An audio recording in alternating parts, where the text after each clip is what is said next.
আমরা আর নতুন কোনো বয়ান শুনতে চাই না। শেখ মুজিবুর রহমান সাহেব যেভাবে তার একটা বয়ান তৈরি করেছিল, একটা নতুন বয়ান তৈরি করেছিল, সব অধিকার কেড়ে নিয়ে ক্ষমতায় থাকার জন্য একটা বয়ান তৈরি করেছিল শেখ মুজিব।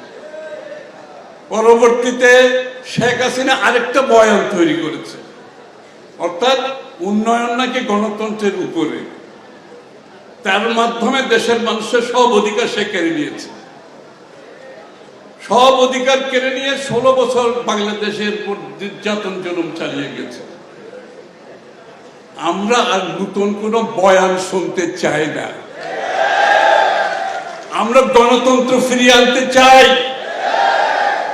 ওই বিপ্লবের মোড়কে নতুন মোড়ক দিয়ে বাংলাদেশকে গণতন্ত্রের পথ থেকে সরানো যাবে না।